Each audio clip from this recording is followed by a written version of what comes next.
It might not look like it, but this is Japan. Just not a sight most tourists see. We're here in Kintown, where the US Marine Corps Base Camp Hansen is located. The feel of this town is very different from the rest of Okinawa, let alone Japan. In a country where tattoos are often seen as nefarious, there are 5 tattoo parlors here on a single city block. Okinawa has long existed in the shadow of the United States. For nearly 30 years, the island prefecture was under US administration. Today, the American military footprint remains a defining feature here, with about 15% of the main island of Okinawa dedicated to US bases. Living this close to an active military base has its problems. Tensions over pollution, crime, and land use have persisted until today. But decades of American presence have also created a space for cross-cultural exchange. In this episode of Eat Drink Asia, we're here to find out how this multicultural mix has influenced what Okinawans eat.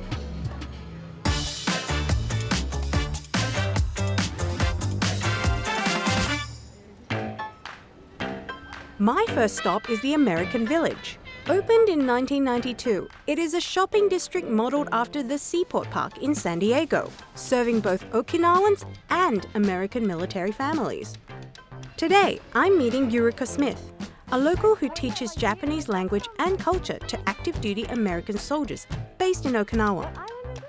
My gosh, where are we today? So today you're in American Village. Do you feel like you're in America a little bit? Maybe, it feels like a bit of like a theme park, but beach resort feel. I can see that. It's a beautiful beach out here too. But people from mainland, they call this place Hawaii of Japan. And what is there to eat around here? So today I think I want you to try the pork musubi, which is a spam onigiri. All right, okay, let's go. Let's go get it. So we are holding a spam and egg musubi. Right. It has a spam and egg, but yours has the bitter melon inside with the bonito flakes. Right. And mine has the abura miso, which is Okinawan miso that is made with tuna can and the miso. So that's the Okinawan version of miso. Yes, it is. Wow. It's very grandma-like. I like this one with the tempura bitter melon because the spam is already so strong in flavor. Yeah. Like having something bitter kind of puts down that really saltiness inside. It actually harmonizes it a little bit. So Hawaiian, they have spam musubi too. But what's the difference? I think though, the rice, is a little bit less watery. So the requirement for rice between the Japanese and American is different, which actually makes sense. No, it's true. That is so true. Spam seems to follow the US military around the world. It's in spam musubi in Okinawa and Hawaii, in budejjigae, a popular South Korean army stew, and in spam and eggs, a common breakfast in the Philippines. But this next brand made its name here in Okinawa, inside the military base. Yay, ice cream! Yes. What's so special about Blue Seal ice cream? So they call themselves America-born and Okinawa raised.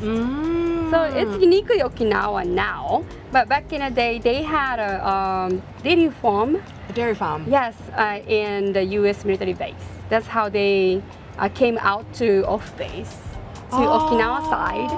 So people from mainland, they come here to eat the Blue Seal ice cream. It's kind of like born from two cultures, right? It started off with a military base and then it evolved out to become uniquely Okinawan. Yes. Kind of like you. Yes, it is. I am mixed. My mother is Japanese and American, and I am a quarter American and, other Japanese. Right. Have you heard the term of amejo before? No. What does it mean? So amejo is a term of American jogu. Jogu means just to like something in Okinawan word, and ame came from American. So somebody that like American better than other race. Doesn't sound too great. Correct. So back in the day, Okinawan guys made that word up to kind of divide us apart from the Japanese ladies. And since I have American guy as my husband, a lot of people call me, are you amejo? And right now, since it's chill, I'm okay with being called that way. So you're owning the word. Yeah, kind of like that. And you should. I mean, there's so many different people from different backgrounds here on Okinawa.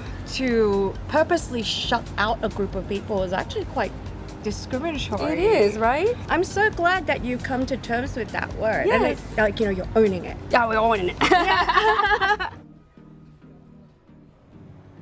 After enjoying our sweet treat, we are leaving this tourist town for a real American village.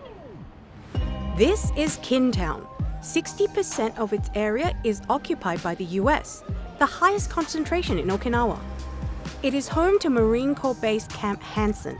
It was named after a US soldier who was killed by a Japanese sniper bullet during the US campaign to capture the island in World War II.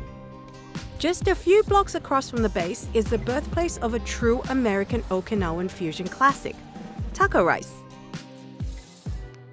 タコライスは1984年にできましたが、最初ですね、私のおじいちゃん義母松蔵がタコスをメキシコからアメリカに移ったアメリカ風のタコスが沖縄に戦後来たんですけども、そのタコスをアレンジしてタコライスを売ろうって思った時に、タコスはその当初フォークのナイフとかもあるような高級なレストランでしかなくて、小遣いの減ったアメリカ人のためにボリューム満点で美味しいものを出そうということで、このもともと販売していたタコスをアレンジしてタコライスができたんですけども、最初このタコライスっていうものがないので、英語もできないので 1P のタコスでタコ&ライスでタコライスができました。 The concept of taco rice is simple. You take the popular Mexican dish, and instead of tortillas, you serve a bed of rice underneath. This is kind of like a proud evolution of the Okinawan and US kind of cultures. And you're a product of that culture too, aren't you? Yes, ma'am. So I do feel that this is uniquely proud that I get to say that this is Okinawan food. But that story hasn't always been a harmonious one, has it? When it comes to my mother, I would say so. Because, you know, she grew up as a half Japanese, half American.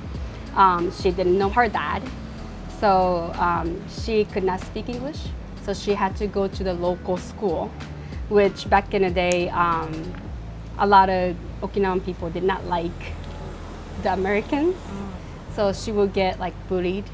But you know, she got through it, and then she met my dad. Then still, my dad's side of the family did not like the fact that she was half. Yeah, so I guess it was not. Do you think things have changed now, like in the 2020s? Oh, definitely, yes. People are a lot more proud to have this culture here now. You can Like taco rice, right?